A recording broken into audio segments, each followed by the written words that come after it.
Vale, pues entonces, si queréis, vamos a poner ya en contexto todo este cúmulo de objetivos, por otro lado, a mí me parece no tan interesantes. Vamos a poner en marcha el proyecto y entonces a la persona que está sentada al lado de la puerta te pediría con mascarilla blanca, que a lo mejor te resulta más fácil, a ver si me puedes dar con un interruptor y me puedes apagar uno de estos fluorescentes. Con eso me vale. Muchas gracias. Es que ya teníamos aquí un problema de contaminación lumínica. Luz excesiva que no ayuda. Y a mí me corresponde poner todo esto en contexto y contaros un poco lo que, desde el punto de vista científico, pensamos que sabemos o lo que creemos saber hasta ahora, pero recordar siempre que la ciencia tiene la obligación de plantearse dudas, de mejorar los conceptos y hay que estar preparados para abandonar conceptos y adoptar otros nuevos, ¿eh? Y por eso voy a utilizar esta hora, que además tenía la intención de hacer un pequeño descanso después de la primera media hora, para hablaros de lo que es nuestro lugar en el universo. Juan Luis y yo pensamos que era bonito dedicar cada uno de los días del curso a una figura y el día de hoy lo queríamos dedicar al profesor Blas Cabrera, un catedrático de física de la Complutense, que es más famoso por el descubrimiento del monopolo. Habréis oído hablar del monopolo de Cabrera y tal. Pero bueno, que fue un científico que hizo una parte muy importante de su investigación en el seno de la Universidad Complutense y un ejemplo, desde luego, a seguir. Así es que vaya dedicado ya el día a él. Y diréis, bueno, claro, caramba, qué aproximación más novedosa, ¿no? Hacerse preguntas. Este personaje que tenéis en la imagen es Camille Flammarion, un investigador de finales del siglo XIX, de origen francés, súper famoso por sus libros de divulgación. Si no habéis leído ninguno, os aconsejo que lo hagáis. Están disponibles en PDF en Internet. Y voy a leeros, me vais a permitir que pare un momento para leeros un texto suyo que está escrito en 1876 y que dice: «Y la Tierra no es sino un punto oscuro perdido entre la muchedumbre. Y la humanidad terrestre una de las innumerables familias que habitan las celestes moradas. Y no hay otro cielo que el espacio vacío en cuyo seno se mueven los mundos.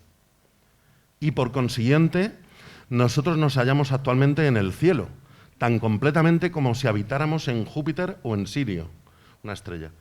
Y todas las ideas acreditadas hasta ahora en la humanidad acerca de la creación, tocante a la tierra, al cielo, sobre la situación del hombre en la naturaleza y relativamente a nuestros futuros destinos, deben hoy, 1876, sufrir una transformación radical y absoluta.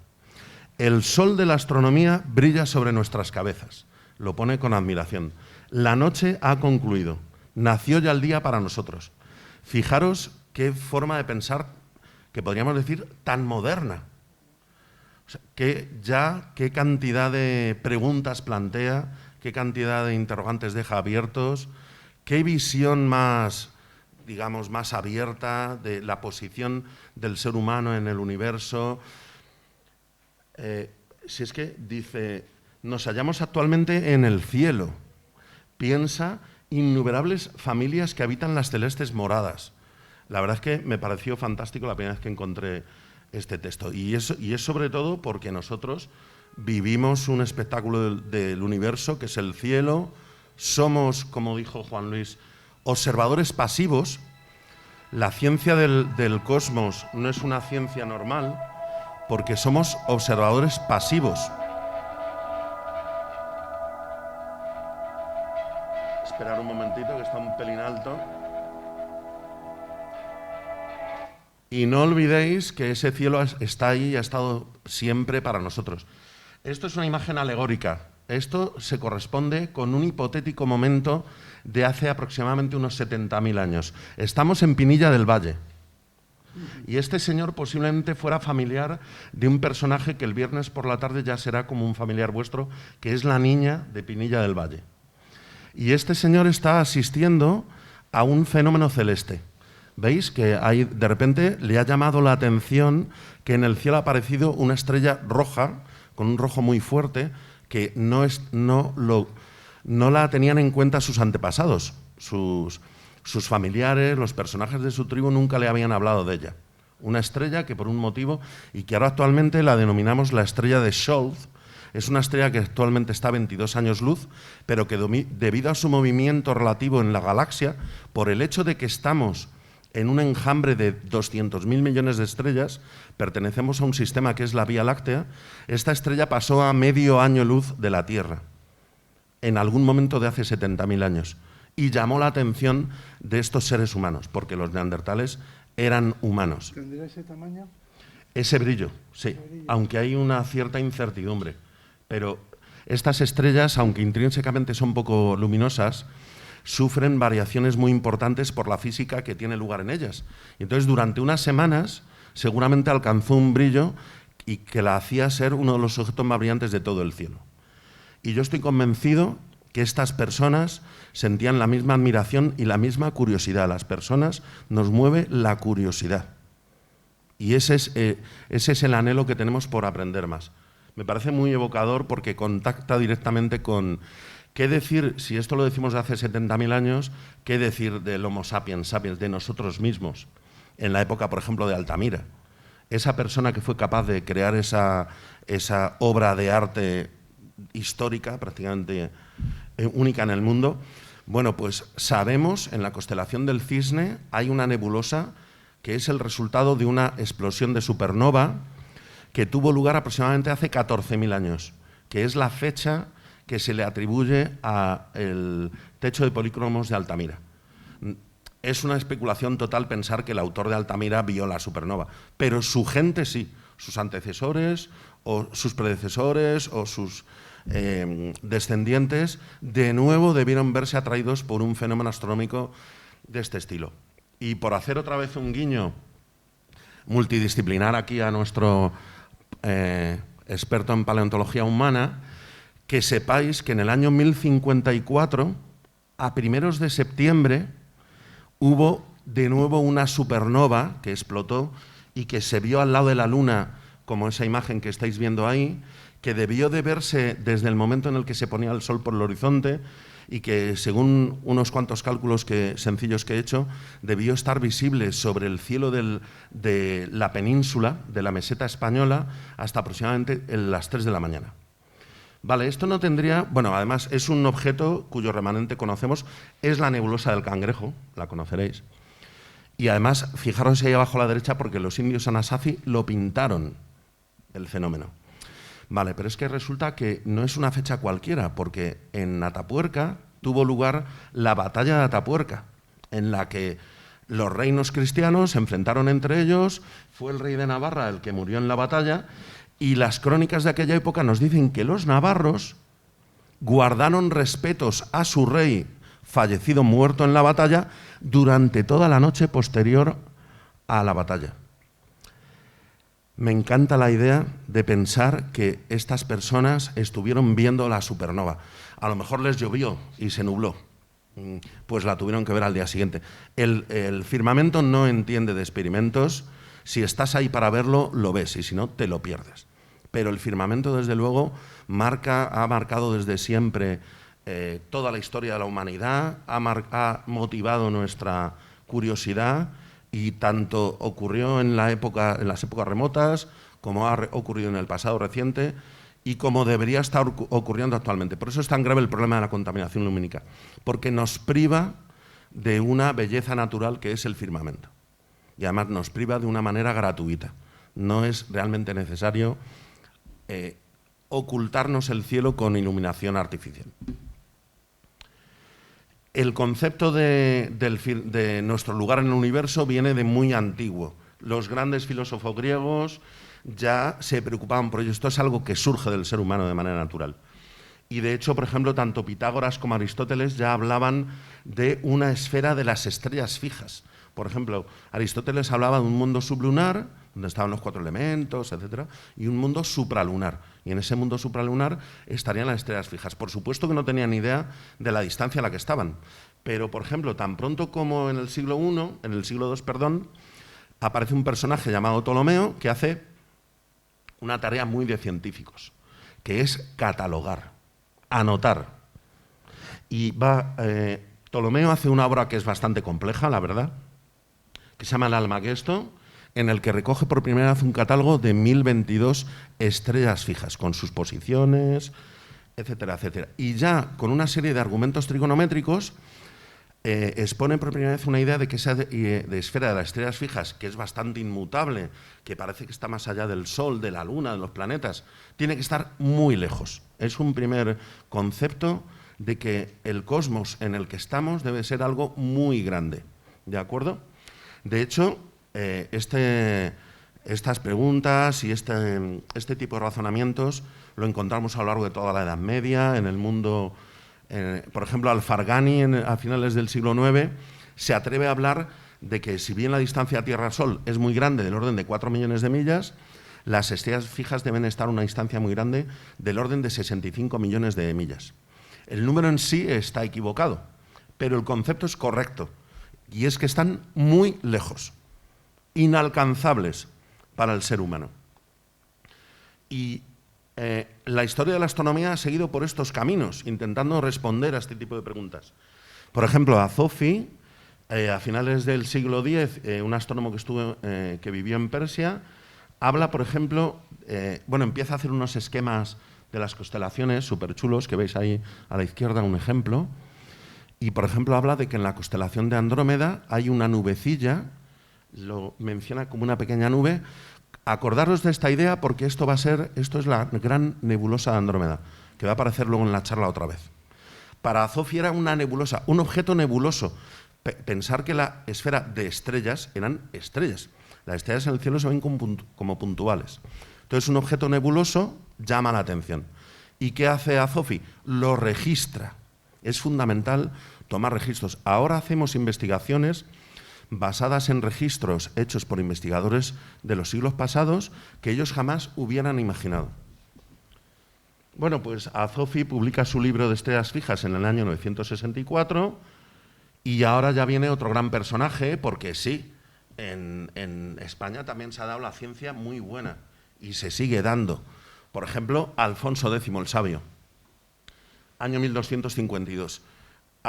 Redacta una serie de obras sobre conceptos científicos, astrológicos, también medicinales, etcétera, pero un compendio de obras son los libros del saber de la astronomía. Esto no es una obra cualquiera. En las imágenes del siglo XVIII y XIX se le pone así como un ambiente como muy romántico, ¿no? Ahí tenéis al monarca atendiendo a los diferentes astrónomos, la Escuela de Toledo, que hacían traducciones, traducían las obras clásicas, añadían alguna nueva. Y uno de las obras más bonitas es los libros del saber de la astronomía, que sepáis cuyo original está en la Biblioteca Histórica de la Universidad Complutense. Os animo encarecidamente a que vayáis a verlo porque es un incunable, una joya única, con una historia además. Es muy bonito, tiene unas figuras en color. Ha sufrido, porque durante la Guerra Civil estaba en la biblioteca de la Facultad de Geografía e Historia y se hundió la biblioteca con el libro allí. Y luego fueron a los escombros a intentar recuperarlo. O sea que ha sufrido el libro. Pero bueno, es que tiene 800 años. Bueno, pues el libro no se entendería sin unas figuras muy importantes de la historia, que bueno, la de la derecha es Isabel la Católica, el de la izquierda es el cardenal Cisneros, el fundador de nuestra universidad, y en medio es la actriz que bueno, hace de Isabel la Católica en la tele, que seguro que conocéis todos, que es Michelle Jenner. Bueno, pues el libro era propiedad de Alfonso X el Sabio, que es el que lo encargó, y llegó a la biblioteca, a la colección privada de Isabel la Católica. Cuando Isabel la Católica se ve muy malita ya la pobre, en 1504 ve que va a morir, le pide ella era muy católica, le pide al cardenal Cisneros que venda sus libros, su colección de libros privados, y que con ese dinero pague misas por su alma. El cardenal, bueno, le dio para un montón de misas, El cardenal Cisneros, claro, valoraba muchísimo esa colección de libros. Entonces, él la compra de su propio bolsillo, una parte importante de estos libros, y los dona para fundar la Universidad Complutense, que originalmente estaba en Alcalá y que luego se trasladó a Madrid. Entonces, de manera natural, el libro ha llegado en la colección de la Complutense, porque siempre ha sido. Viene de la colección de Cardenal Cisneros. Os animo encarecidamente a que vayáis a verlo. Cuando viene un investigador extranjero, le llevamos directamente a ver el libro, que tiene 800 años y no no dejéis de verlo porque tenemos la gran suerte de tenerlo en Madrid. Hay facsímiles, por supuesto. En la Facultad de Física tenemos un facsímil, hay ejemplares en otros. Y vamos a echar un vistazo a ver qué decía Alfonso X, bueno, no Alfonso X el Sabio, sino los astrónomos que trabajaron. Y fijaros, porque antes os mencioné que la nebulosa Andrómeda estaba en Andrómeda, en la constelación de Andrómeda. Bueno, pues aquí, ¿veis el ratón? Fijaros en esta frase aquí. Y en la mujer encadenada está hablando de las estrellas nublosas, et cárdenas, que no nombró Ptolomeo en su Almagesto. Una serie de objetos difusos del cielo que no recoge Ptolomeo, pero que ellos quieren recoger. Y dice, y en la mujer encadenada, os recuerdo que la figura de Andrómeda es una mujer encadenada al caballo alado Perseo. Esta noche nos lo contarán. Preguntárselo a la investigadora del Planetario de Madrid. Oye, que Jesús nos ha dicho que nos cuentes la historia de Andrómeda. ¿Cómo que encadenada? ¿Ya iba encadenada la pobre mujer? Bueno, pues aquí tenemos una. En el hombro sinistro. De nuevo recoge la existencia de esa nebulosilla, que, bueno, tampoco tiene por qué ser. Otro ejemplo de buena ciencia en España. Un cosmógrafo, el cosmógrafo real de Carlos I, un personaje totalmente olvidado. Una injusticia total. Alonso de Santa Cruz, comienzos del siglo XVI. Este personaje, que aquí le veis en un cuadro que podría ser perfectamente un autorretrato del Greco, hace un manuscrito de varios cientos de páginas que le lleva varios años y que es un manual de astronomía para Carlos I, el emperador. ¿Por qué? Pues porque Carlos I había tenido un manual hecho por un astrónomo holandés que le parecía muy complicado, entonces le encargó al cosmógrafo que se lo leyera, se lo aprendiera y le hiciera una versión un poco más sencillita. Siempre con lo mismo. ¿Dónde estamos? Intentando buscar respuestas a las preguntas. ¿Cuál es nuestro lugar en el universo? ¿Qué entendemos de las estrellas fijas? Y fijaros en la página 7, de nuevo dice Alonso de Santa Cruz, ahí abajo. Sobre estas 7 esferas está la octava. Es maravilloso poder leer a una persona del siglo XVI. Aquí le tenéis, es el original, estoy leyendo directamente de su puño y letra. Esta, la octava, que está muy adornada con tanta muchedumbre de estrellas que llaman fixas, las cuales siempre están igualmente apostadas las unas de las otras. Fijaros qué forma más sencilla de hablar de la estructura a gran escala del universo. Las estrellas fijas que no se mueven. Acordaros que los planetas se mueven sobre el fondo del cielo. Y pasamos a Kepler, Johannes Kepler, otro finales del 16, comienzos del 17, que deja escrito. Kepler era muy detallista con todo lo que hacía y contaba en sus libros los errores que cometía. Entonces, por ejemplo, en una de las leyes de Kepler pone que esos cálculos los ha intentado más de 50 veces, y lo dice en su libro, y que está muy contento porque por fin le han salido. Y dice, ¿quién habitará en esos mundos si están habitados? ¿Somos nosotros o ellos los señores del mundo? ¿Y cómo entonces están hechas todas las cosas para el ser humano? Siempre las mismas preguntas. Aparece el personaje de Galileo Galilei, que tiene la genialidad de dirigir un telescopio al cielo, descubre los cráteres de la Luna, que los vamos a ver esta noche, las fases de Venus, que la Vía Láctea está formada de un número enorme de estrellas individuales, lo cual ya va en la dirección de que el universo es muy grande, y otros astrónomos que van construyendo la idea de un universo enorme, una distancia Tierra-Sol que ya se acerca a los 150 millones de kilómetros, en fin. Y ahora ya nos encontramos con una imagen de nuestra posición en el universo que ya medimos en años luz. Pensad que todo esto nos da una idea de distancias gigantescas.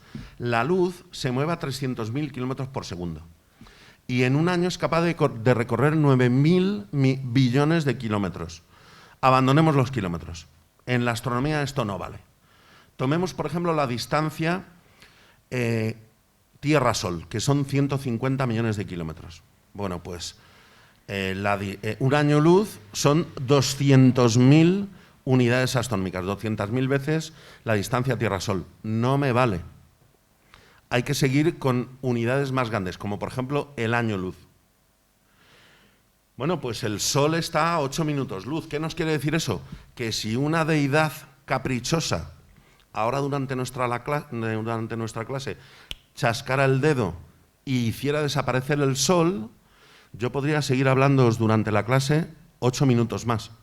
Y pasados 8 minutos dejaría llegarnos la luz del Sol y todos diríais, oye Jesús, para un momento, que se ha hecho de noche.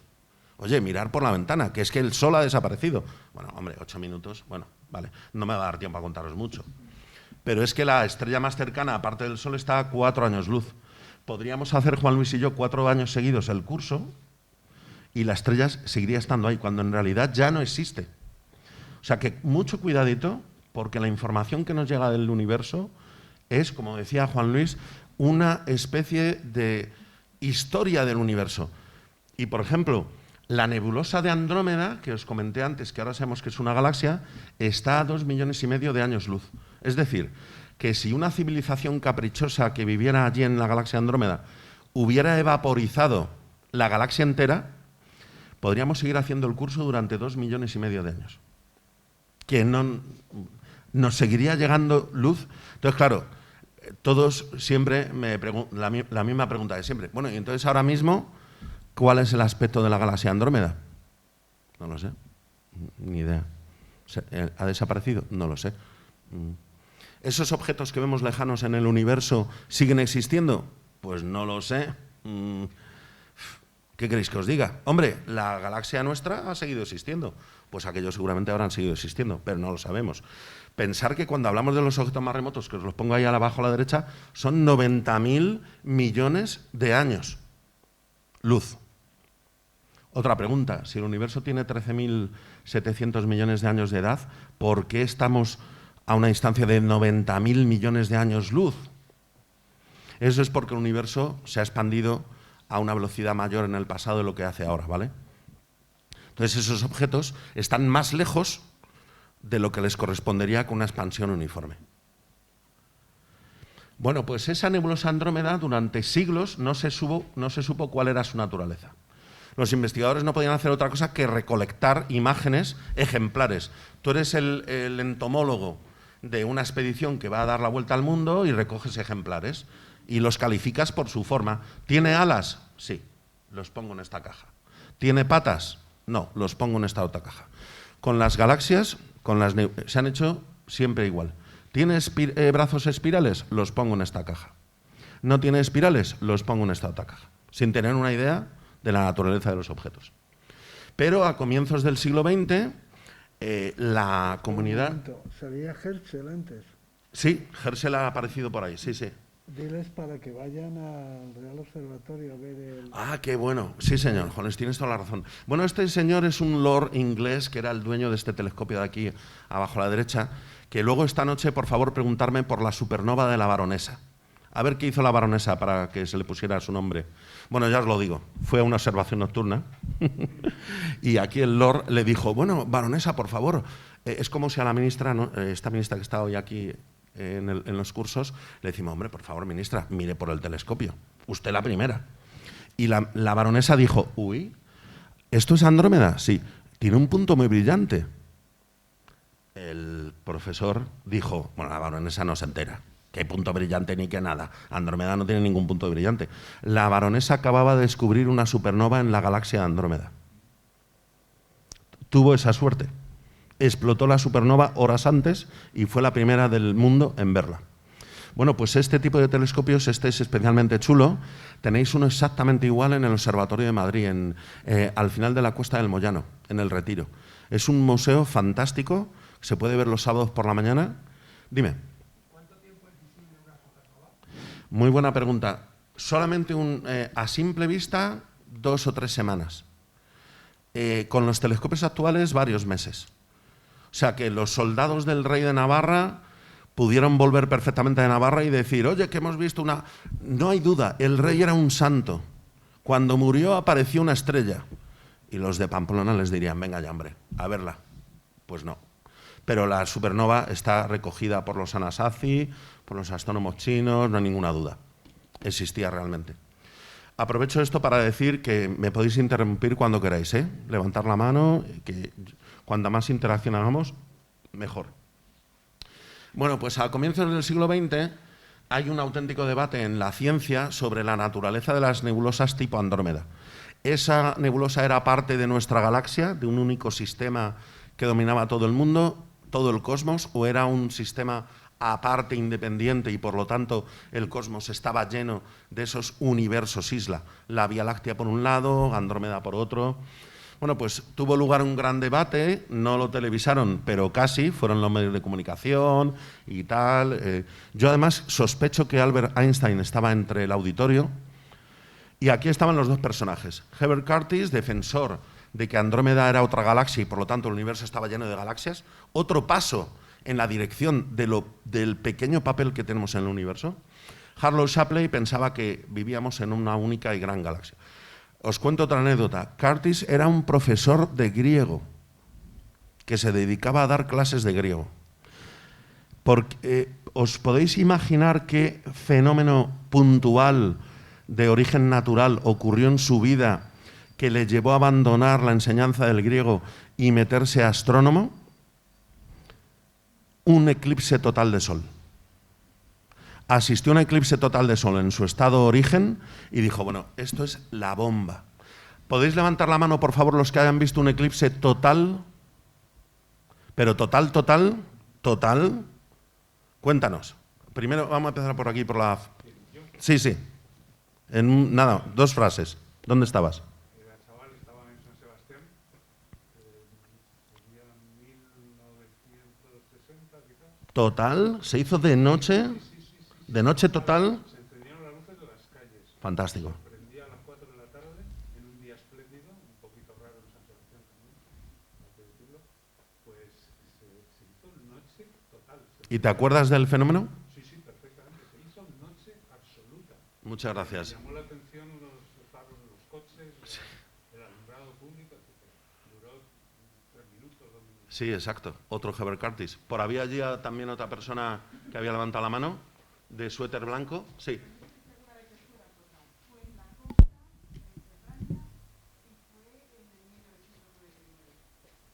Sí, el eclipse europeo famoso. Prácticamente total. Hay una especie de fogonazo y es una penumbra muy fuerte hasta que de repente se hace la oscuridad. Exacto. Y es un subidón. Sí. Es un subidón y después rápidamente de nuevo la penumbra. Buscar en internet expediciones UCM eclipses de sol. Es un blog, perdonad que seamos tan antiguos, que los blogs ya no se llevan, pero es el blog de las expediciones científicas que hacemos los de la Complutense, que el profesor Arzuaga seguramente se va a venir a la próxima que hagamos, y si no a la siguiente, para experimentar ese subidón, porque la astronomía proporciona una pequeña cantidad de fenómenos astronómicos que son únicos en la experiencia de una persona. Un cometa grande, como el que hubo el verano del año pasado, una lluvia de meteoros de verdad, no como la del 11 de agosto, de las lágrimas de San Lorenzo, y un eclipse total de sol. Y bueno, la cuarta, las auroras boreales. Sí, eclipse de sol, UCM, y ya te sale. Con que pongas esas palabras, puedes poner también mi nombre. Hemos estado en el desierto de Libia, en la isla de Pascua, en Australia, en fin, en Estados Unidos.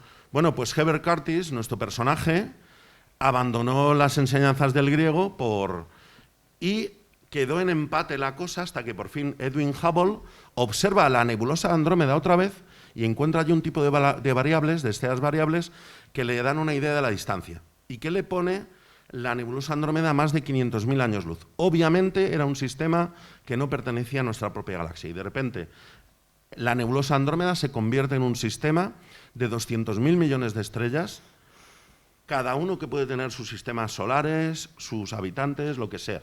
Fijaros que tiene incluso satélites, no solo la gran galaxia, sino que tiene satélites. Esto es una satélite y esto es otra satélite. Y hay muchas más galaxias en el cielo.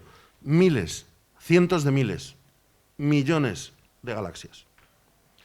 Lo lamento, pero la visión actual de la astrofísica es que somos un pequeño planeta en una estrella normal y corriente, en una galaxia normal y corriente, que forma parte de un universo gigantesco formado por millones de galaxias también normales y corrientes. Tantas galaxias que si uno hace un juego de elegir algunas con una forma peculiar, el pensamiento simbólico de nuestros alumnos aventajados ya estará viendo algo ahí. Nos está dando un mensaje el universo.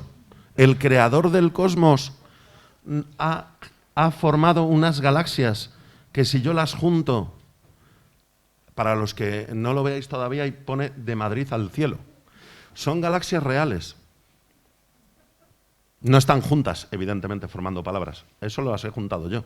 Pero, interesante, ¿verdad? Dime.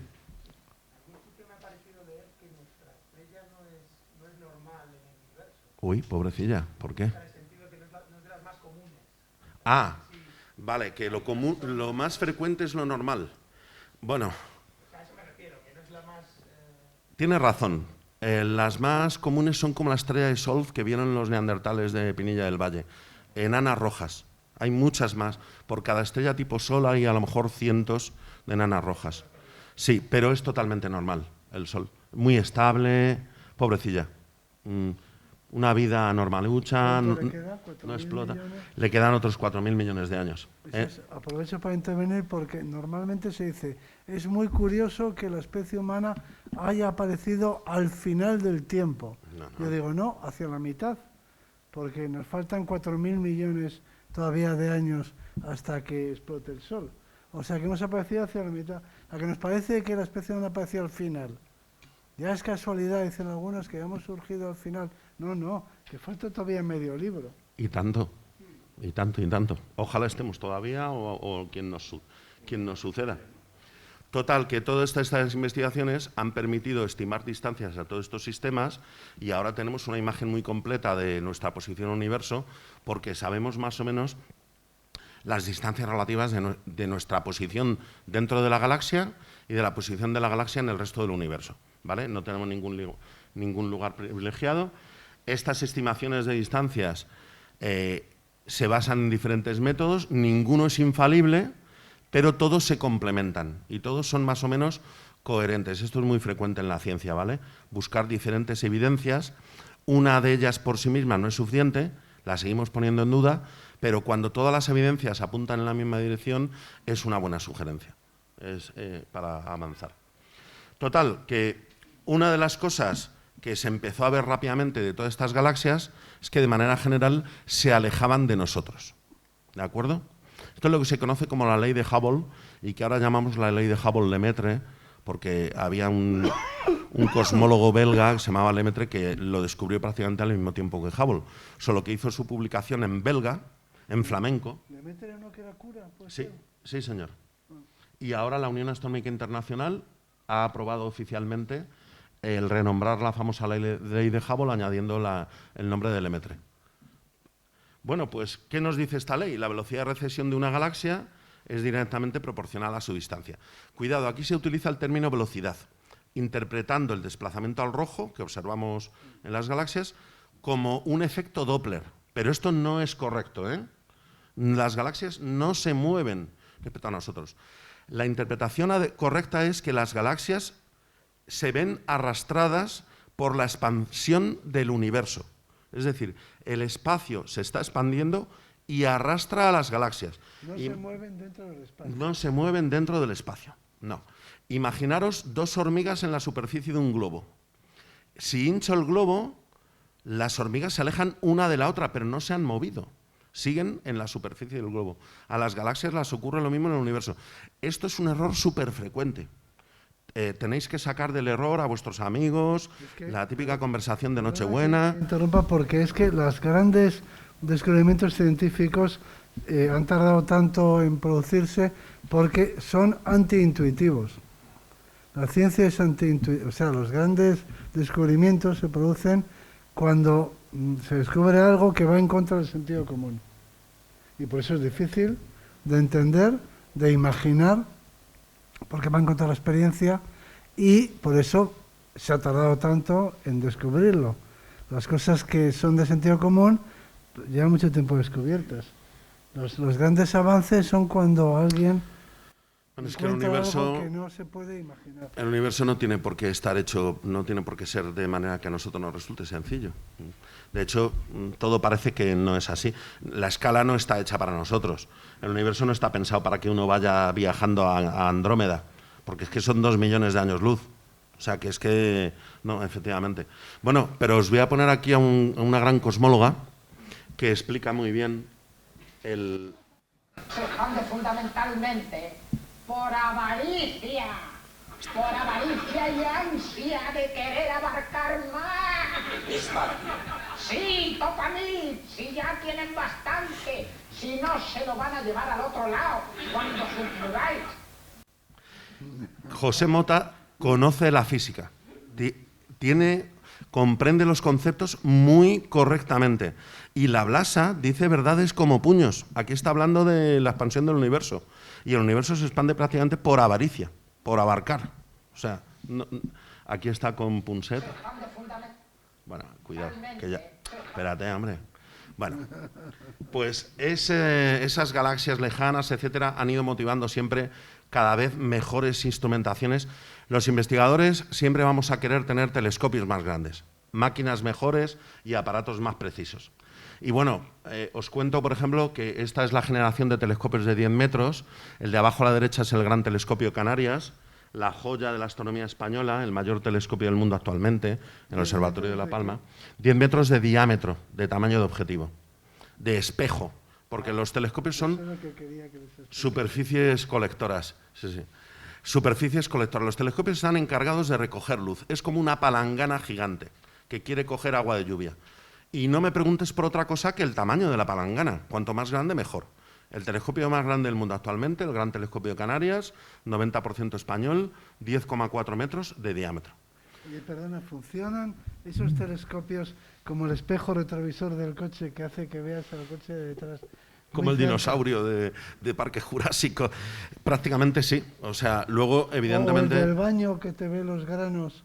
Sí, sí, se utiliza instrumentación, efectivamente, para ver con el mayor detalle posible todos los objetos. Sí, es un espejo, porque es más fácil de construir. Hacer una lente de 10 metros de diámetro es técnicamente imposible. No, entonces, pero todos siempre los he preguntado son... por qué el espejo del baño te ves más grande, los granos. Sí, no solo eso, sino que invertido. Sí. ¿Por qué? Esto se habla para la observación de esta noche. Está asociado a que tenemos 2 ojos. Bien, bueno, pues ya estamos trabajando en el siguiente telescopio, es el telescopio gigante europeo, de diámetro de tamaño de espejo 40 metros, y sí, es verdad, vale 1.000 millones de euros. Pero 1.000 millones de euros pagado por toda Europa. Eso es lo que vale un futbolista. Por eso ahora. digo, es como 10 figos, bueno, figo queda fatal. Messi. 10 Mbappés.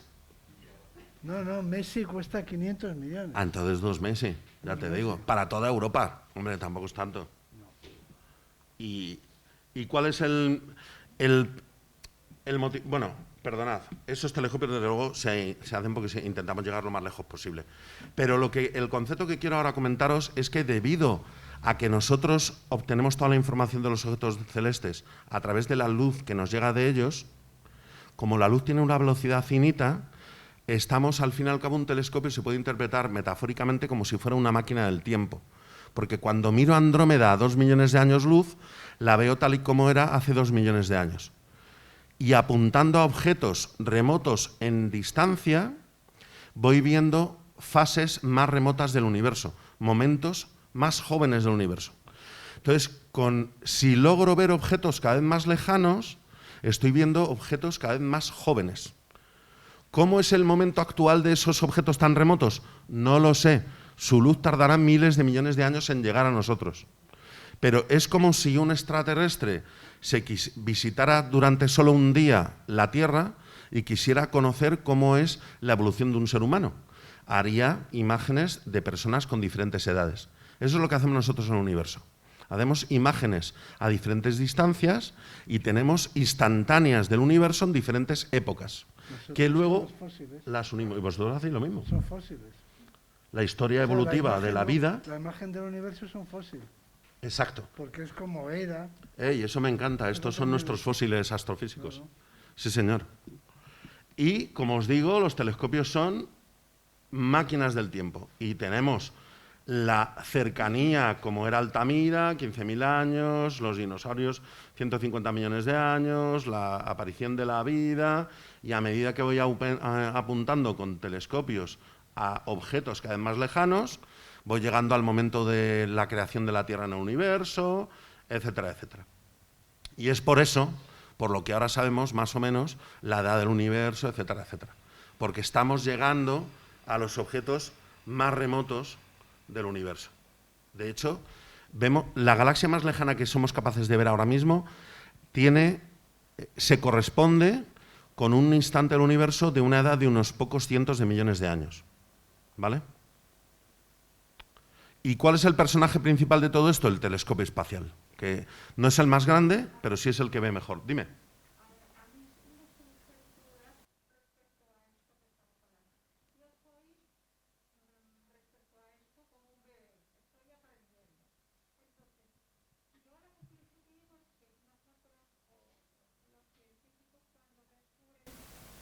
Algo por primera vez está muy en mantillas, digámoslo así. Si nosotros, un científico descubre algo en este momento, lo descubre en el momento más prehistórico o más primitivo de su nacimiento. Si ese mismo contacto lo podemos tener dentro de 20 años, ¿qué lo vamos a ver más joven o cómo ha ido evolucionando? O sea, ha ido de ser más primitivo al evolucionar, a hacerse más joven, o eso es lo que yo estoy tratando de captar, que lo primero que se descubre en el universo, algo, se descubre muy primitivo, muy sí, porque está muy lejos. En su nacimiento. Sí. Si dentro de 40 o 100 años igual volvemos a contactar con eso. Las escalas temporales en el universo no son del orden de años. 40 años después, exactamente igual. Bueno, pues vamos a ponerle 2 millones de años después. Ah, bueno, vale. ¿Eso va a evolucionar sí. para verlo más joven? No, más. ¿O para verlo más viejo? 2 millones de años después. Pero ¿cómo se vería? Un poco más evolucionado, las estrellas hubieran gastado parte de su combustible nuclear. ¿Evolucionado en el aspecto físico de que se ha rejuvenecido? No. ¿O se ha ido envejeciendo? Eso se llama evolución secular, que es la evolución de manera natural que ocurre por el simple paso del tiempo. Una persona, la evolución secular de una persona es pasar de joven a adulto y de ahí a tercera edad, etcétera. Y con las estrellas y los sistemas físicos igual. ¿Ocurre igual o es sí. al revés? No, ocurre igual. Pero las escalas de tiempo, 2 millones de años tampoco es nada. Para ver cambios en el universo hacen falta, a escala de galaxias, por ejemplo, hacen falta cientos de millones de años. Dime. Bueno. Una cosa que me está llamando mucho la atención, quizá porque a mí me gusta mucho la fotografía, entonces si yo quiero sacar, por ejemplo, el monasterio del Escorial, yo me tengo que separar para sacarlo entero.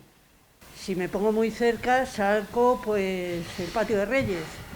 Quiero decir que a mí lo que me alucina, claro, cada vez tenemos más desarrollados los instrumentos, pero me hace pensar que si estuvieran más cerca, no los veríamos. Tienes razón. Cuando hacemos estas joyas de la tecnología, al final acabamos observando detallitos. Mira, a la izquierda, con un telescopio del siglo XX, de los años 60.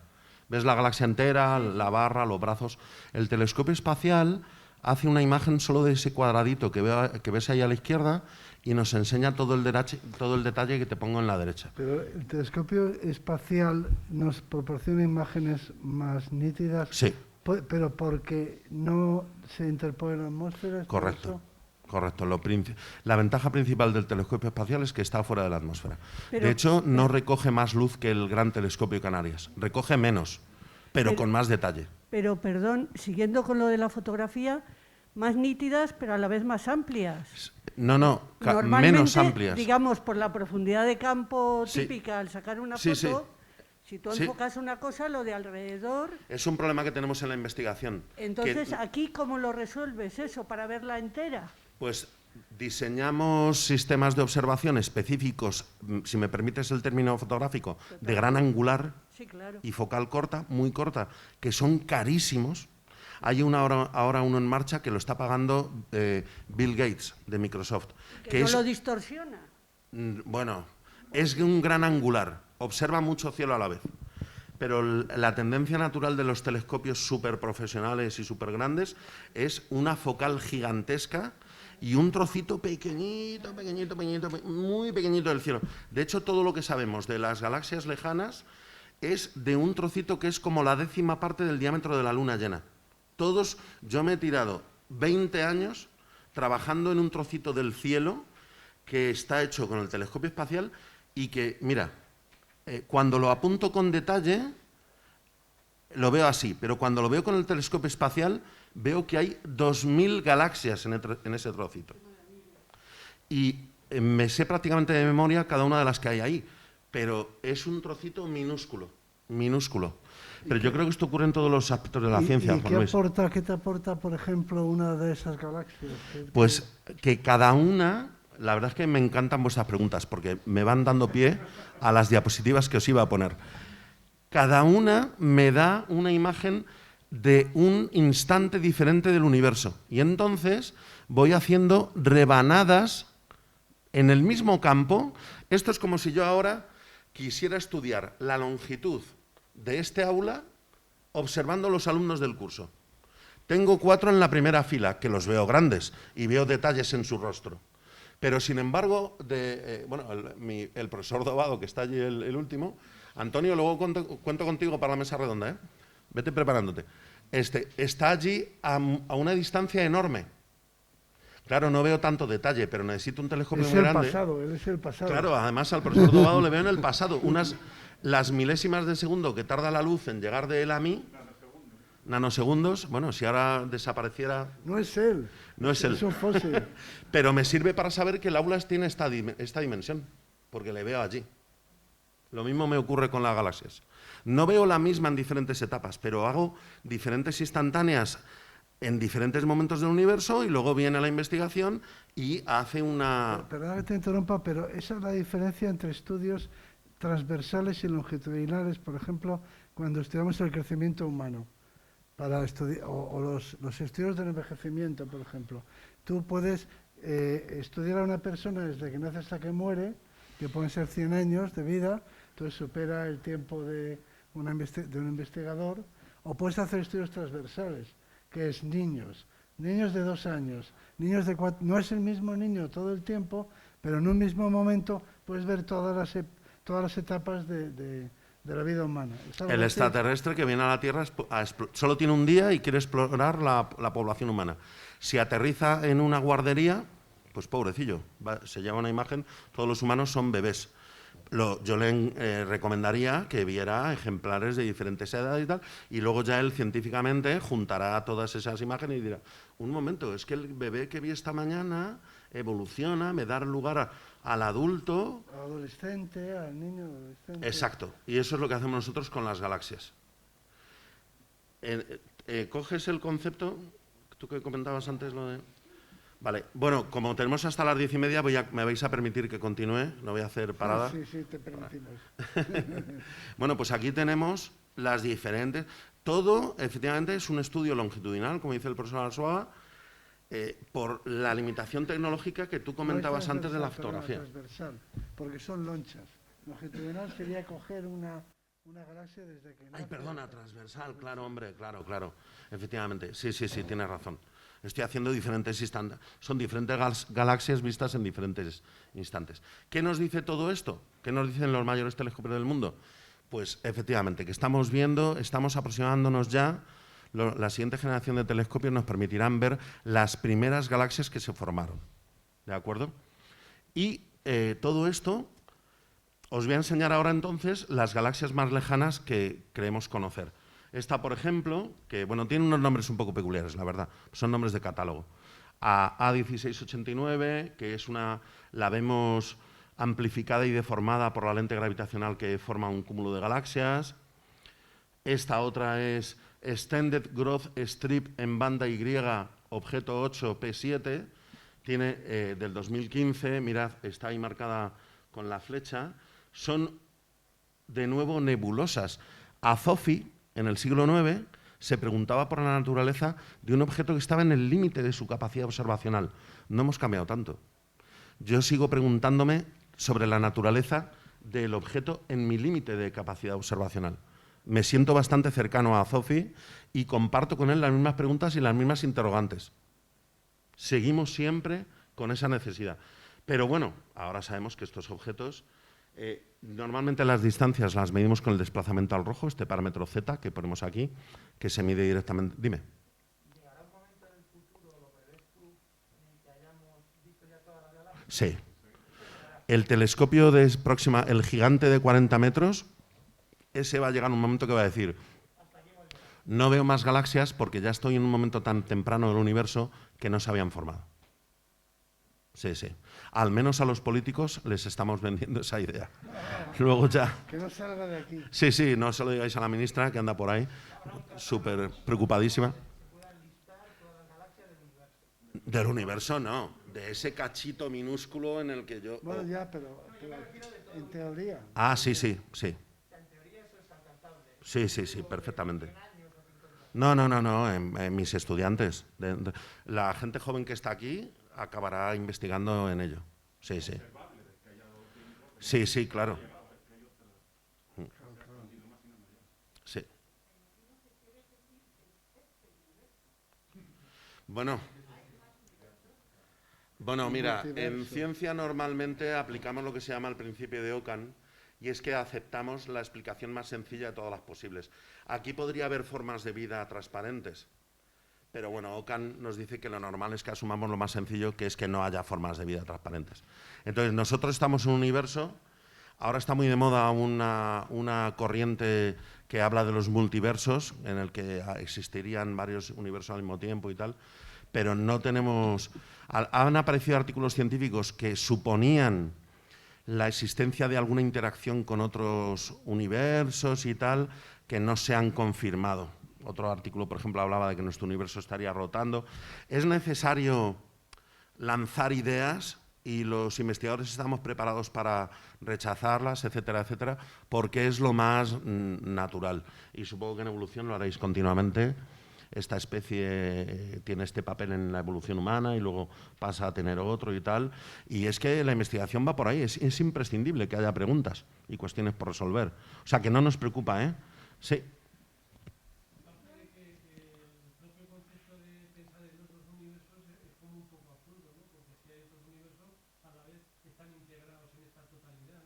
Sí, tienes razón que filosóficamente es así. Pero cuando hablamos de otros universos es porque suponemos que nuestro universo tiene una serie de leyes físicas que son iguales en todos los lugares. Por ejemplo, la ley de la gravitación universal funciona igual de bien en la Tierra que en la nebulosa que en la galaxia de Andrómeda o que en esta galaxia que está a miles de millones de años luz. Yo voy a hacer una intervención porque es que aquí hay otro tema que es el importante a desarrollar, que es el principio entrópico. Es decir, si las leyes de la física no fueran exactamente las que son, exactamente, con todos los decimales que quieras ponerle, exactamente esas, la vida no sería posible en el universo. Es decir, si las leyes de la física universales no fueran exactamente las que son, no podría haber vida. Así de simple. Y eso quiere decir que, bueno, eso da mucho que pensar, ¿no? Porque qué casualidad que el único universo que conocemos sea uno en el que las leyes son las únicas posibles para que pueda existir la vida. Eso se llama principio entrópico y hay algunos que opinan, no, que hay múltiples universos, hay muchos, y nosotros, por supuesto, habitamos aquel en el que las leyes son las que son y permiten... O sea, quiere decir, solo apuntar que este tema del principio entrópico que está detrás de lo que decimos, porque si solo hay un universo, las leyes de la física parece que se han concertado para hacer posible la vida. Y si las fuerzas fueran otras, pero con muy ligeras variaciones ya no sería posible la existencia de la vida. Entonces, esa es otra avenida. O sea, en este curso solo nos va a dar tiempo, yo creo, a por lo menos apuntar algunas avenidas, caminos que se desarrollan hacia el horizonte, pero que solo podremos asomarnos a ellas. Efectivamente, pero sí, el principio antrópico, bueno... es otro gran tema. Es otro gran tema, efectivamente. Bueno, pues aquí tenemos la galaxia que creemos que conocemos más lejana actualmente, con un universo con una edad de unos 400 millones de años, y de manera que ahora podemos hacer como un cómic, o creemos tener bastante bien conocido. No os preocupéis que hablaré con más detalle en otro momento, ¿vale? Porque ahora ya se nos está acabando el tiempo, pero hablaremos con un poco más de detalle. Y estamos bastante seguros porque los modelos teóricos coinciden con las muchas observaciones, ¿vale? Que tenemos un universo dominado por una expansión, y esa expansión, si todo el universo se está expandiendo, lo lógico sería pensar que viene de un momento en el que todo estuvo mucho más junto, ¿no? Bien, pues ese momento en el que todo se supone que estuvo mucho más junto, un investigador que no creía en esa idea y con el objetivo de despreciarla, lo llamó el Big Bang. Pero lo hizo con la peor intención del mundo, para desacreditarla. Y el nombre se ha quedado incluso para dar nombre a una serie de televisión, que vosotros conoceréis, por supuesto. Bueno, pues os voy a terminar intentando hacer un énfasis especial en lo importante que es el apoyo tecnológico. Os presento un desarrollo que hemos hecho en la Universidad Complutense, que se llama Megara, en mi equipo investigador, que es esa caja negra de aspecto tan poco chulo que se ve ahí a la derecha, y que es un instrumento de última generación que hemos concebido, diseñado, construido e instalado con éxito en el Gran Telescopio Canarias en nuestro humilde equipo de investigación de la Universidad Complutense. Estamos súper orgullosos de ello.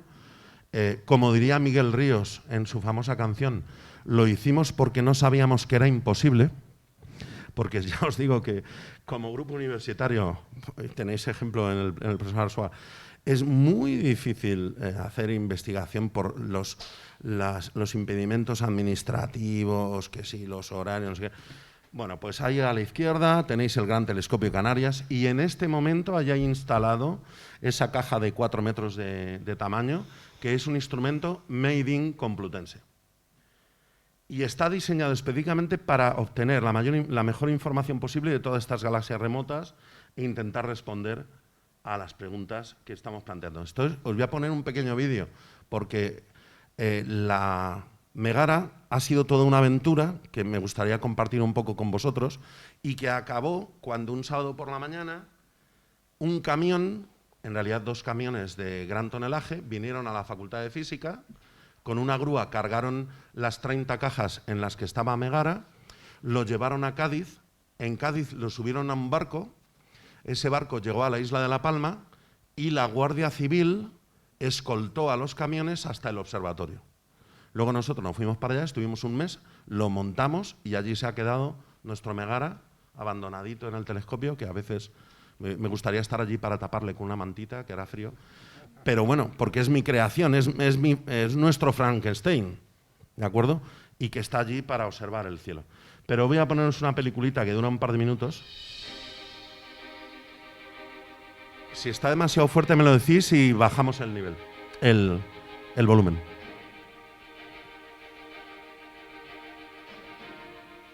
La Facultad de Física.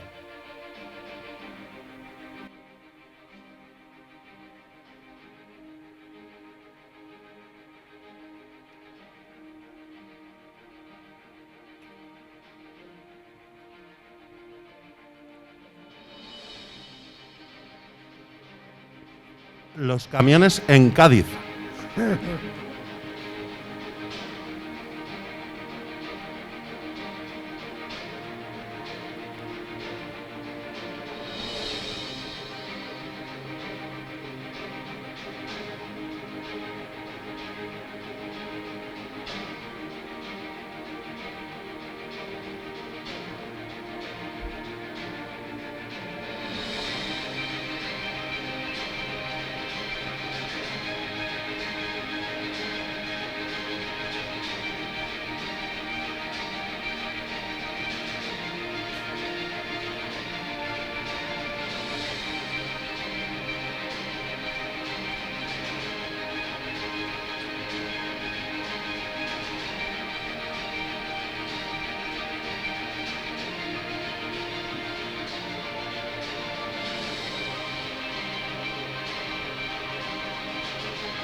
Tienes que decir qué hace.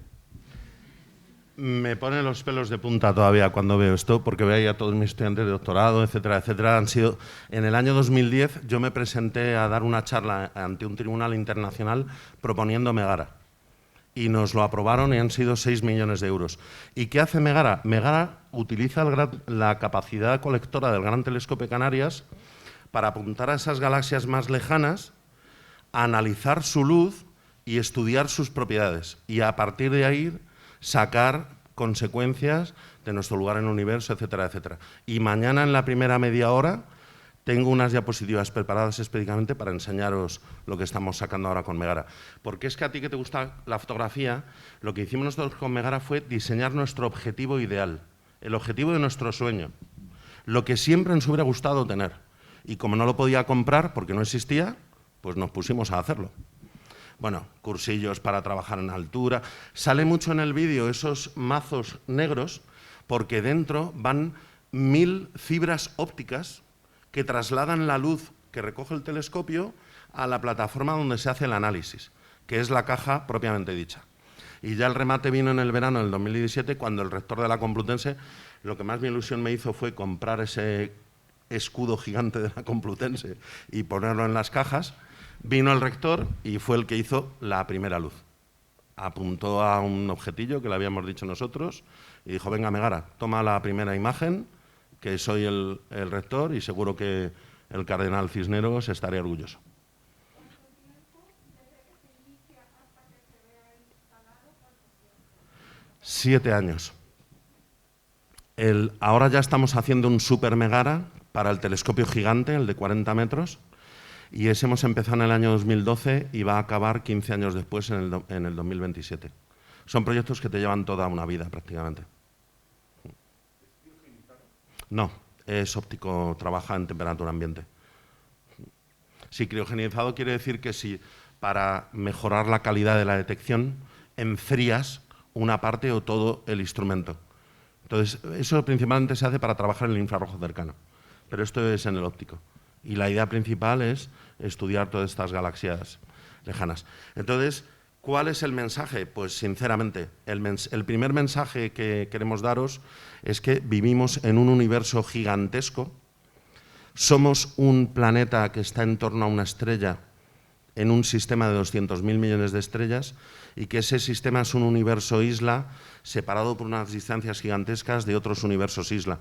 Seguramente estamos solos en esos sistemas, aunque solamente sea por la fuerza del número tan enorme de estrellas que hay, habrá otros planetas y yo me gusta pensar como Camille Flammarion o como el propio Johannes Kepler y pensar que habrá otras civilizaciones. Por supuesto que sí, pero a la pregunta de si estamos solos, lo que nos dice la observación del universo es que sí.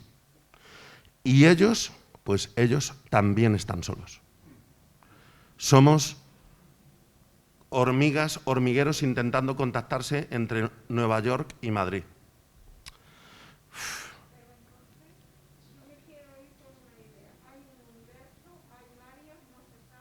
No se sabe. Jugamos con la idea de que pueda haber varios universos, pero, a ver, definiendo universo como un cosmos en el que rigen las mismas leyes, ¿vale? Pero como decía aquí tu compañero, si hay 2 universos, pues el universo estará formado por esos 2 universos, pero posiblemente con leyes físicas diferentes. Ahora mismo solo conocemos una única estructura general, universal, con las mismas leyes. Eso se llama el principio cosmológico. Creemos que en Andrómeda todas las leyes físicas funcionan igual que aquí. Si no fuera así, estaríamos hechos polvo, la verdad.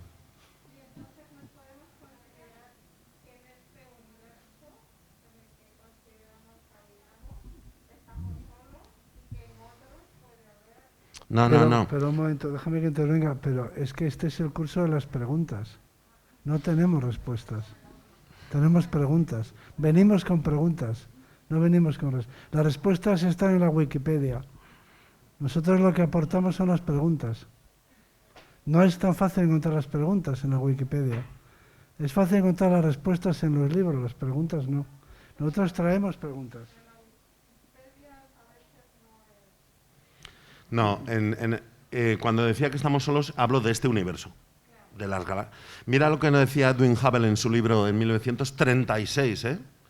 Nuestro conocimiento del universo disminuye rápidamente según nos alejamos de nuestra Tierra. Completamente válido. Trabajamos en el límite de nuestros telescopios y la búsqueda continuará exactamente igual que Azofia, en el límite de nuestros sistemas, y además la búsqueda va a continuar, porque a medida que respondemos una pregunta surgen un montón. ¿Pero hemos respondido a tu pregunta? Perdona, que estaba allí el compañero antes. Dime.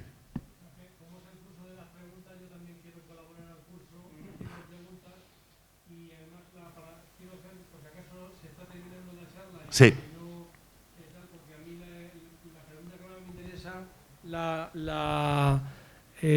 casi la aventuraba, en fin, la decía ya el profesor Arzuaga al principio. Para mí la pregunta fundamental es por qué hay algo, si este tipo de observaciones, este tipo de investigaciones astrofísicas aportan alguna luz a la pregunta fundamental, que es por qué hay algo en vez de no existir nada. Y si podría, como decía también el profesor Arzuaga, si podría no haber existido nada. Esto para mí es la pregunta que yo soy como el otro profesor, soy profesor de griego, y, sí, y esta es la pregunta que me ¿Eres de verdad profesor de griego? ¿Eres profesor de griego de verdad? Sí, soy bueno, pues te falta un eclipse. Eso, bueno, me falta un eclipse o un curso como este, quizás. Pero yo te voy a decir una cosa, esa pregunta es metafísica. Como hay tiempo para hablar de estas cuestiones, la ciencia trabaja sobre la realidad, sobre lo que existe. No puede contestar a la pregunta de por qué existe algo o no.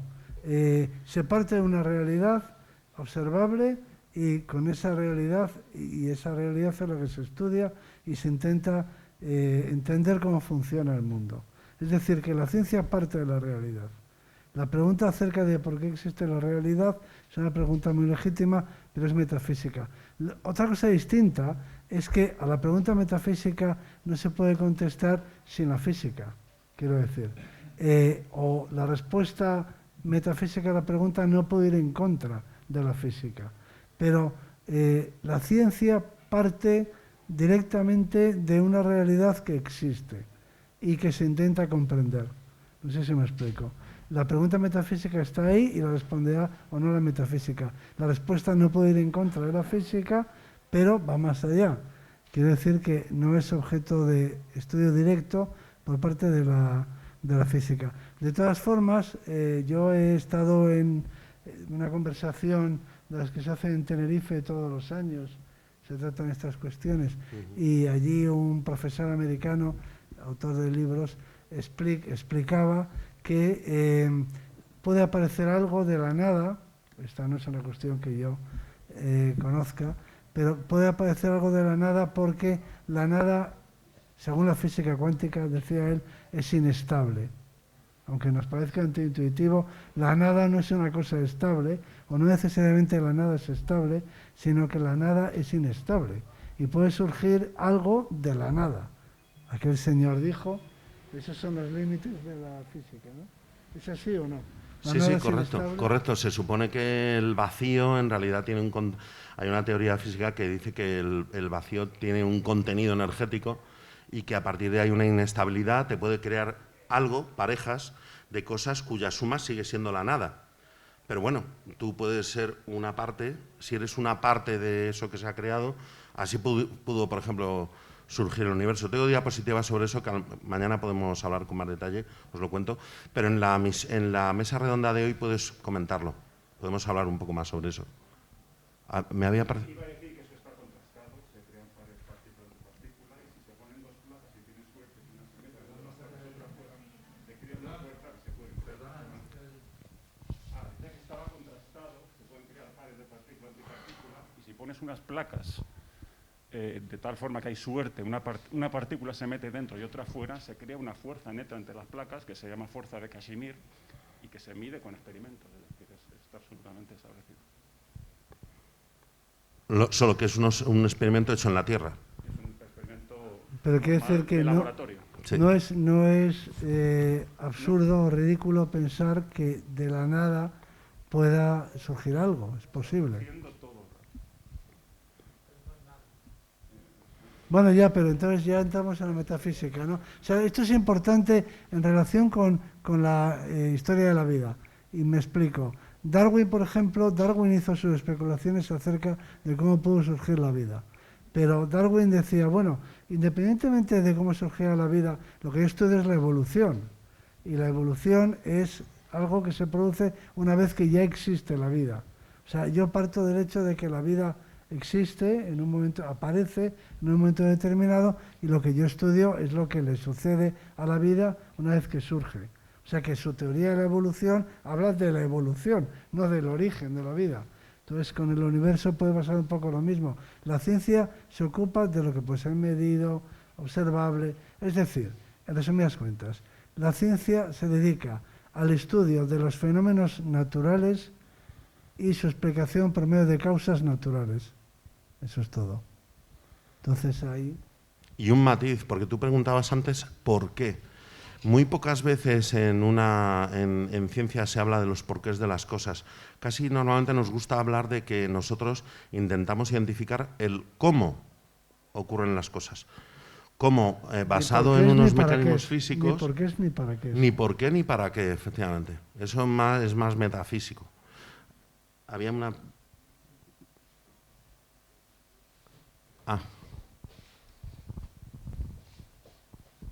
Sí, yo quería preguntar, con este repaso que has hecho de la historia de la observación astronómica, si nos encontramos en algún momento privilegiado de la historia del universo ahora mismo para poder observar, porque con la expansión del universo, ¿no?, llegará un momento en que todas las galaxias sean universos isla y donde el redshift hará que la luz que nos llega tenga una longitud de onda tan ridículamente baja que igual ni la podemos detectar. Entonces, no sé si antes de hablar de la muerte térmica del universo, se podría hablar de un momento de la muerte de la astronomía, porque ya no va a haber medios para poder observar ni obtener información del cosmos.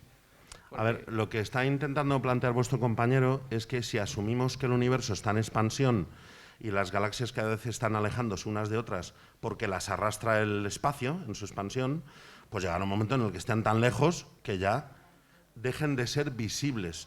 Eso se asocia con un concepto que es el del universo observable. El universo observable hay que imaginárselo como una esfera cuyo centro somos nosotros y que me marca la frontera de todos aquellos objetos del universo a cuya luz le ha dado tiempo a llegar a mí. Más allá sigue habiendo más universo. Creemos que hay mucho más universo. Galaxias iguales que las que vemos. Pero su luz todavía está de camino y va a tardar todavía unos cuantos años, millones de años o miles de millones de años en llegar a nosotros. Entonces dice vuestro compañero, bueno, llegará un momento en el que la expansión saque a todas las galaxias más allá del universo observable, porque se están alejando. Sí y no. La parte del sí.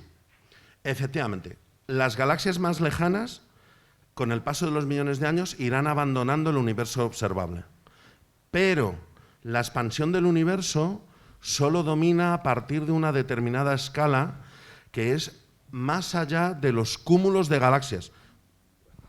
Digo que cuando hablas de los primeros minutos del universo, surge otra vez la pregunta, ¿y qué hay antes de esos primeros minutos?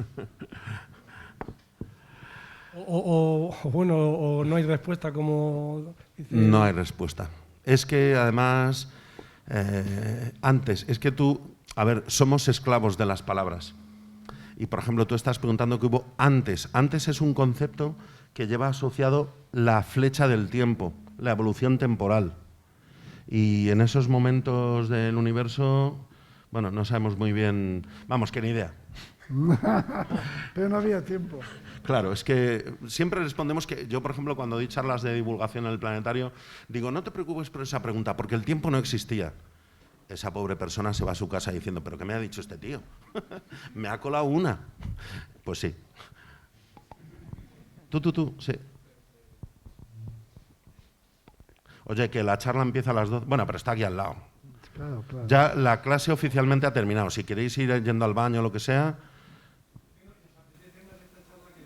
Bueno, pero nosotros a las 12 nos iremos porque... Bueno, porque ya hemos quedado, claro. Pero bueno, tenemos que suspender. Claro. Intentaré ser rápido entonces. Digo, habéis saltado bastantes similitudes entre vuestras ramas de conocimiento y yo quería hacer un poco más punzante esa similitud diciendo que ¿O igualmente se toma la historia y en general al estudio de la evolución y demás como si fuese una ciencia como la astrofísica, o realmente se toma la astrofísica como si fuese como el estudio de la historia y demás, porque realmente no ocupáis un punto parecido de inicio en el sentido de que no tenéis a vuestra disposición el poder experimentar realmente con vuestra materia de estudio, realmente no podéis manipular el ambiente como tal, estáis parados en un punto específico del espacio-tiempo. Exacto. Y tenéis que mirar alrededor como un Exacto. faro a ver qué encontráis realmente. Entonces, me refiero, por ejemplo, esto que estamos hablando del Big Bang y demás, ¿no están todas esas teorías un poco a la dependencia de lo que se diga realmente desde la Tierra con experimentos, por ejemplo, sobre partículas o sobre demás, para ver si cuadran las teorías entre sí? Totalmente. O sea, que realmente no son al final dependientes un poco también de la ciencia más experimental como tal, más que observacional. Sí, sí, bueno. Eso se llama actualismo, ¿no? Observar los fenómenos que se producen en nuestros días y de ahí deducir leyes aplicables a los fenómenos del pasado. Pero la ciencia sigue un método, pero incluso la ciencia que se ocupa de fenómenos contemporáneos sigue siempre el mismo método. Primero sistematiza. Voy a poner un ejemplo de la geología. Resulta que hay volcanes por ahí por la Tierra. Y entonces la gente, pues la ciencia no entendía por qué había volcanes o terremotos, por ejemplo. Hay un terremoto en Lisboa, en 1755, destruye la ciudad, una enorme ola barre Cádiz. ¿Por qué? No se sabe. Decisión divina o por algún mecanismo, dirían los mecanicistas, que desconocemos. Y sobre todo lo que no conocemos es por qué en Lisboa y no en otro sitio. Entonces, lo primero que hace la ciencia es buscar patrones. Yo lo que les digo a mis alumnos, primer paso en la ciencia es la búsqueda de patrones. Entonces empiezas a observar los volcanes. Dices, pues hay un patrón geográfico. Los volcanes se concentran en determinados puntos, no sabemos por qué, pero hay volcanes en el cinturón de fuego del Pacífico. Entonces encontramos ya patrones geográficos. Luego a continuación empiezas a investigar la composición de los volcanes. Dices, bueno, pues las lavas pueden ser más ácidas o más básicas según su patrón geográfico. Empiezas a sistematizar. Y una vez que ya has establecido los patrones, buscas las causas. Dices, bueno, pues las causas de estos terremotos es porque es un choque de placas o lo que sea, ¿no? Entonces el procedimiento es siempre el mismo.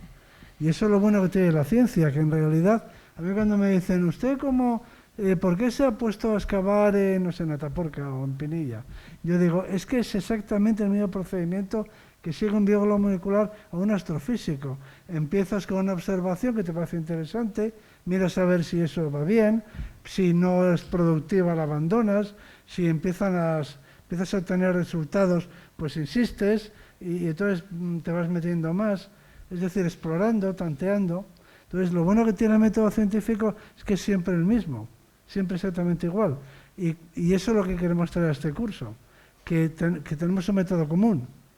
Y por eso todos hacemos ciencia. Entonces, ¿qué es lo que hemos oído hoy aquí? ¿Qué es lo que nos han explicado? La búsqueda de patrones. Miramos al cielo buscando patrones. O sea que las cosas no son... Aparentemente todos los árboles son diferentes.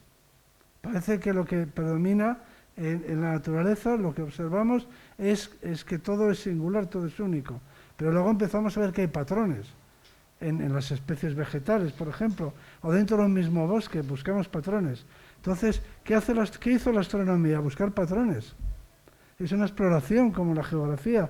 Vamos a buscar patrones. ¿Por qué hay plantas con acículas en las latitudes altas y luego son de hoja caduca en las latitudes medias? Quiero decir, primer paso es la búsqueda de patrones. Eso lo tenemos en común todas las ciencias. Entonces, ya termino. Este curso se llama Initium, la ciencia de los orígenes, porque lo que pretende es construir una ciencia que aborde los problemas de los orígenes. Porque tiene que haber una metodología en común, puesto que tiene mucho en común. O sea, ir más allá de decir, como se ha hecho hasta ahora, aquí un astrofísico viene, habla del origen del universo y se va. Luego a continuación viene un biólogo molecular y nos habla del origen de la vida, suelta su chapa y se va. Luego viene un paleontólogo y nos cuenta, pues no sé, la evolución de la vida y se larga. Lo que queremos es ver qué tienen en común todos esos pedúnculos, todos esos orígenes, y ver si es posible concebir una metodología común, una ciencia para estudiar los orígenes. Y bueno, de alguna forma esto es lo que es el... Porque hay muchos libros, por ejemplo, todas las religiones lo han hecho, y por supuesto las religiones sí que tienen un argumento común, Dios hizo todo, ¿eh? Pero hay una unidad en el argumento. Pero hay libros, uno que tuvo muchísimo éxito en Francia y en todo el mundo, se llamaba La historia más bella del mundo. No sé si habéis oído hablar, fue un gran éxito editorial. La historia más bella del mundo, que por cierto es un título de una novela de Rudyard Kipling. La historia más bella del mundo es la nuestra, obviamente, y era, pues eso, primero un cosmólogo, luego venía un biólogo molecular, luego un paleontólogo, luego un paleoantropólogo. Y se va narrando. Es una narración, un relato científico, pero un relato a fin de cuentas. Eso es lo más elemental y lo más, digamos, intuitivo, pero nosotros tenemos la ambición, vamos a decirlo así, de construir una ciencia que no tiene nombre. Algo así como la originología. Estamos buscando nombres porque esta ciencia no tiene nombre. Por eso le pusimos Initium, porque no hay un nombre para la ciencia de los orígenes. Nosotros estamos convencidos de que todos los orígenes tienen que tener como mínimo metodologías comunes de observación, como hemos estado viendo, la búsqueda de patrones es una forma de entender los orígenes, y tiene que tener herramientas, tiene que haber algo en común, parece intuitivo, pero hay que argumentarlo, en todas las ciencias que estudian orígenes. Y eso vale también para, no sé, para el origen de la agricultura o para el origen de la escritura, también para las ciencias humanas. Y se han dado pasos. Por ejemplo, en el terreno más bien de la historia de las civilizaciones, hay un autor que se llama Jared Diamond, que escribió un libro que se llama Armas, Gérmenes y Acero, en fin, muy y famoso. Otros muchos, que lo que dice es esto: las ciencias históricas tienen que buscar patrones. Y si lo pensáis un momento, hemos tenido un ejemplo perfecto, aunque desgraciado recientemente, porque la epidemiología estudia patrones. Es decir, se produce una epidemia. ¿Qué es lo que se hace inmediatamente para entenderla y poder atacarla? Buscar patrones. ¿Qué tienen en común los enfermos? ¿Qué clases, qué franjas de edad? O sea, la enfermedad está funcionando y nosotros no sabemos qué es la causa, pero enseguida empezamos a buscar patrones. Los enfermos son todos mayores, por ejemplo. La enfermedad es pulmonar. Luego decimos, ¿cómo se transmite? Por contacto. Pero no lo sabemos. Entonces empezamos a buscar patrones. Todos los que han contraído esta enfermedad, pues no sé, cantaban en un grupo, en una orquesta o en un grupo coral. Entonces, la epidemiología es el ejemplo perfecto porque se dedica a la búsqueda de patrones. ¿Qué tienen en común todos los que padecen un cáncer de pulmón? Pues que han sido fumadores. Esto ahora parece evidente, pero es un descubrimiento muy reciente. Muy reciente. Cuando se produjo la enfermedad de la colza, que no se sabía qué la producía, se empezó a buscar patrones. ¿Qué tienen en común todos los enfermos? Pues han comido churros, por ejemplo, ¿no? O lo que sea. De manera que las ciencias históricas se dedican a buscar esos patrones, porque no estábamos cuando ocurrió. Pero es posible agrupar los datos en patrones.